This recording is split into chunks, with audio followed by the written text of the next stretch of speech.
Como é que o diabo trabalha para neutralizar a fé do cristão?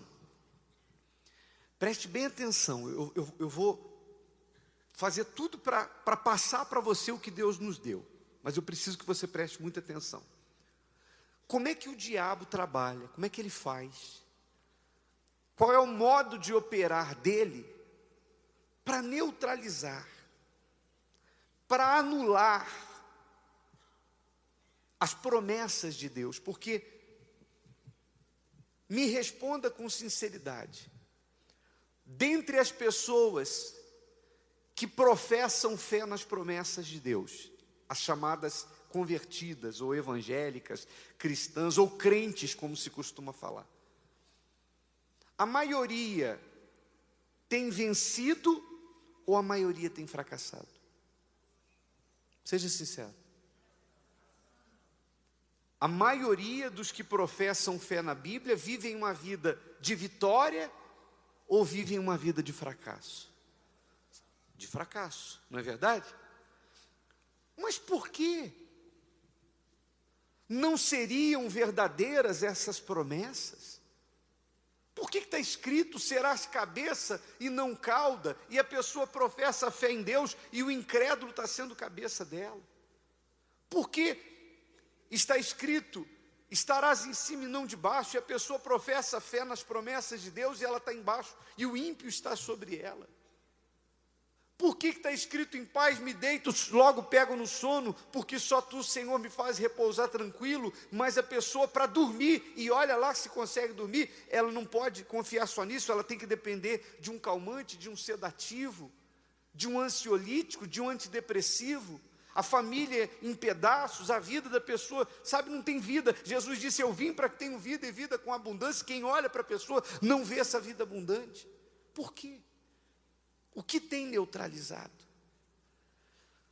O diabo, ele sabe que a única maneira de convencer o cristão é usando a própria palavra. Foi assim, por exemplo, com Eva.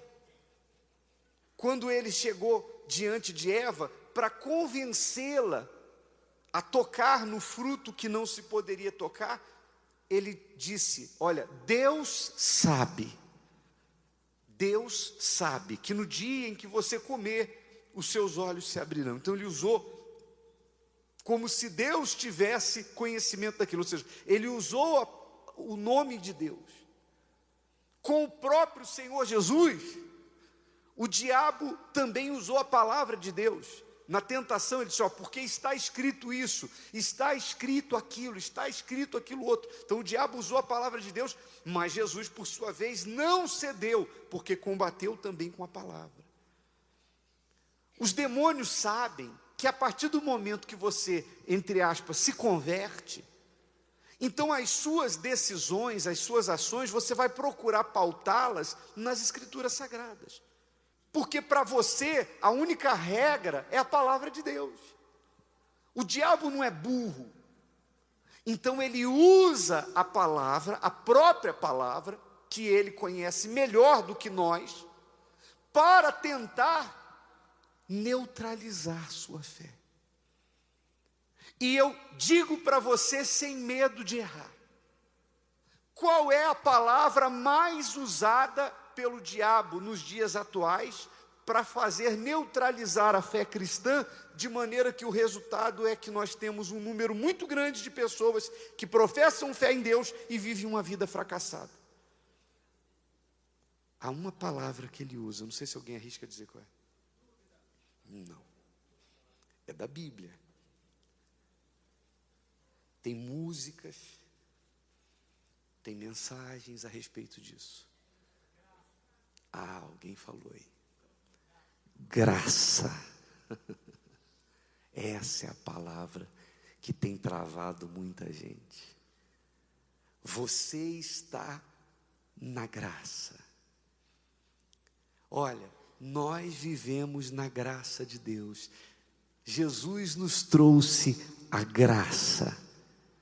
As pessoas entendem que isso inclusive usa-se determinados versículos, como a graça do Senhor te basta.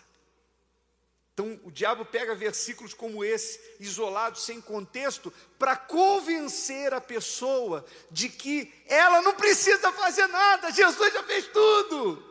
Aí alguém pode perguntar, mas a Bíblia não fala sobre a graça, bispo? Fala, e eu vou procurar tentar fazer você entender o que significa isso.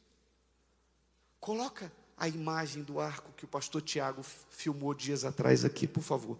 De cima da catedral, há 2 sábados atrás, o pastor Tiago filmou isso aí. Solta com áudio, está até ventando bastante.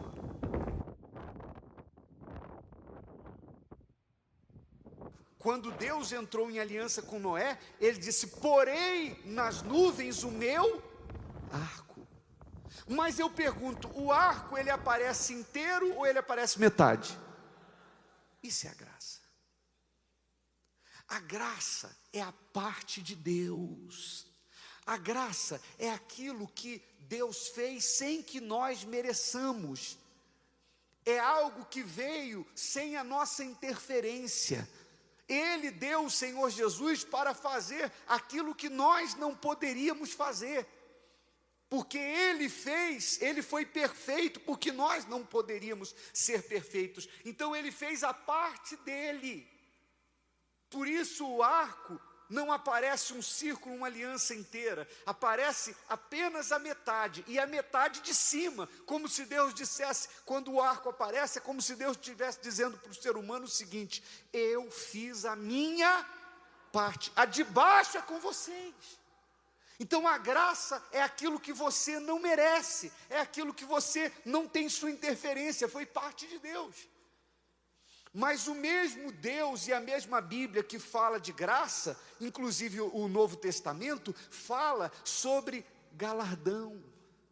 Fala sobre se aproximar de Deus com fé, como diz aqui em Hebreus capítulo 11, versículo 6, carta de Paulo aos Hebreus, dizendo assim, ora, sem fé é impossível agradar-lhe, porque é necessário que aquele que se aproxima de Deus, creia que Ele existe, e que é galardoador dos que o buscam. O que significa dizer que Deus é galardoador? Significa dizer que Ele galardoa, ou seja, Ele premia, Ele recompensa a pessoa. Então, o galardão ou as recompensas são de acordo com a nossa parte, são de acordo com a fé que nós apresentamos, são de acordo com as nossas obras. E isso assim como você não pode interferir naquilo que é parte dele, Deus não vai interferir naquilo que é parte sua. Porque se a graça fosse suficiente, então o mundo seria outro.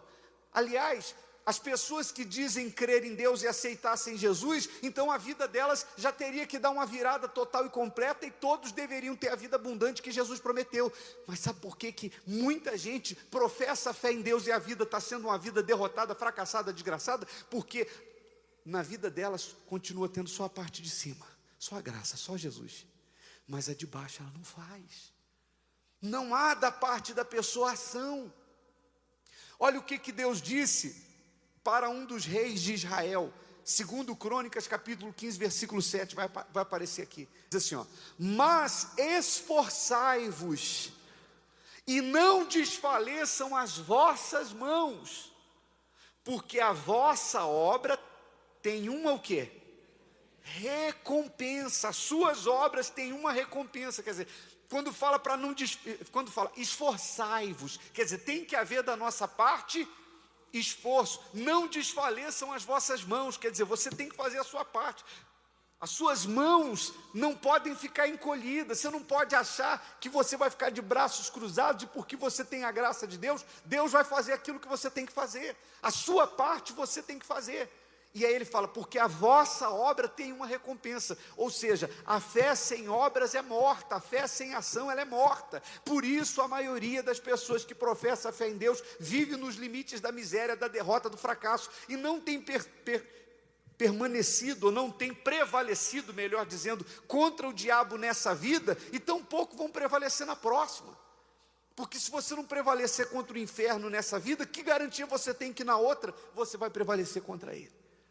Então, uma das palavras mais usadas pelo diabo hoje em dia é a de que a pessoa não tem que fazer nada. Você tem a graça de Deus te basta. Se você não se esforçar, se você não lutar, se você não manifestar sua fé, você não conquista as promessas de Deus, você não conquista nada. Lembra do que Jesus falou? Se eu não for, o Espírito não virá. Ou seja, para que o Espírito Santo viesse, Jesus teve primeiro ser sacrificado. E aqueles que se candidatam ao batismo com o Espírito Santo têm que sacrificar a própria vida. Mateus capítulo 10, versículo 41 diz assim, ó, quem recebe um profeta em qualidade de profeta, receberá galardão de profeta. E quem recebe um justo na qualidade de justo, receberá galardão de justo. Ou seja, se você vem à igreja e nos vê como profeta, então você leva a sério a palavra que sai da nossa boca, e você coloca em prática, e assim como o Espírito de Deus e o fogo de Deus está em nós, ele vai estar com você também. Mas se você vem à igreja e olha para nós e nos vê como homens normais, você acha que é o pastor que está falando, a malícia entra, então nós vamos ser para você aquilo que você crê. Se você nos recebe como profetas, você vai receber o galardão de profeta também.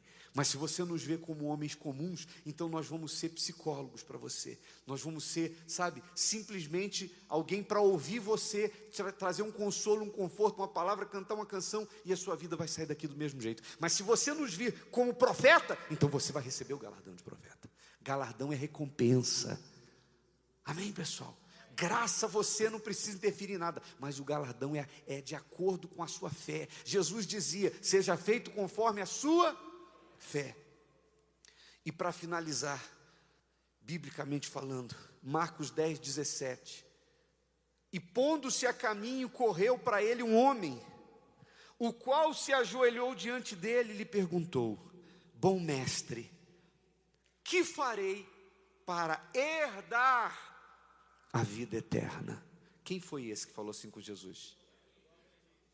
Ele é muito, ninguém sabe o nome dele, mas ele é bem conhecido como o quê?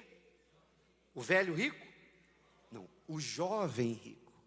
O que dá a entender quando você imagina um jovem que já é rico?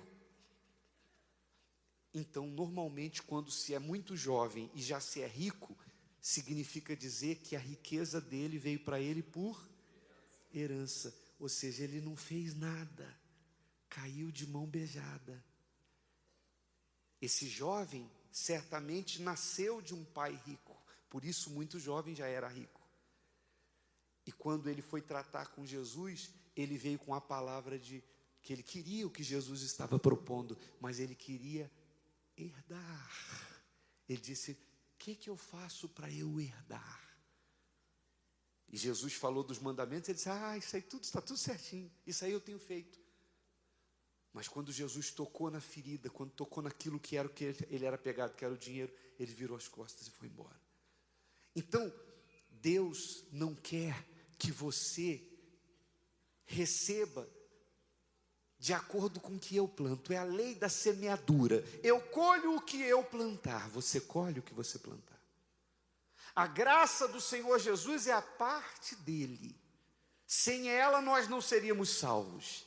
Mas as nossas conquistas, a qualidade de vida que você vai ter aqui e o galardão que você vai ter no porvir é de acordo com a sua fé e de acordo com a sua entrega. É a lei da semeadura. O que você plantar, você vai colher. Vai ser feito de acordo com a sua fé. Por isso o altar nos abençoa. Amém, pessoal? E o diabo trabalha para anular o verdadeiro valor disso aqui. Isso aqui se chama, qual o nome? Altar. Vá no dicionário, lugar alto onde é oferecido o sacrifício.